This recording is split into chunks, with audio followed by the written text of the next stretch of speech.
एक समय की बात है, एक गांव में एक भूतिया घर था। गांव वाले डर से उस घर के आसपास नहीं जाता था। गांव वालों का मानना था कि उस घर में एक जादूगर लड़की की आत्मा रहती है। एक दिन गांव के कुछ साहसी बच्चे उस भूतिया घर में जाने का और उस घर में घूमने का फैसला किया। बच्चे जब घर के सामने गए तो देखा सिर्फ खिड़की खुली हुई है और बेसब्री उसी खिड़की से अनादर चले गए।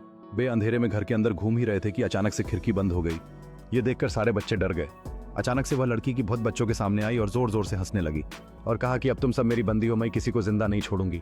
बच्चों को डर के मारे कुछ समझ नहीं आ रहा था, लेकिन फिर भी वे हिम्मत नहीं हारे और सब एक साथ मिलकर बाहर निकलने का रास्ता ढूंढने लगे। ढूंढते ढूंढते एक बच्चे को एक पुरानी किताब मिला जो कि एक जादुई किताब था और उस किताब में एक जादुई मंत्र लिखा था जिसके उच्चारण करने से वह भूत घर से दूर भाग सकती थी। बच्चों ने मिलकर उस मंत्र को पढ़ना शुरू किया। अचानक से एक रोशनी घर के अंदर आई और उस भूत को साथ ले गई। भूत के घर से बाहर जाते ही घर के सारे दरवाजे और खिड़कियां अपने आप खुल गईं और बच्चे दौड़कर बाहर निकल आए। उस दिन से वह घर भूत से आजाद हो गया। गांव वालों ने सारे बच्चों के साहस की तारीफ की और सबको इनाम भी दिया।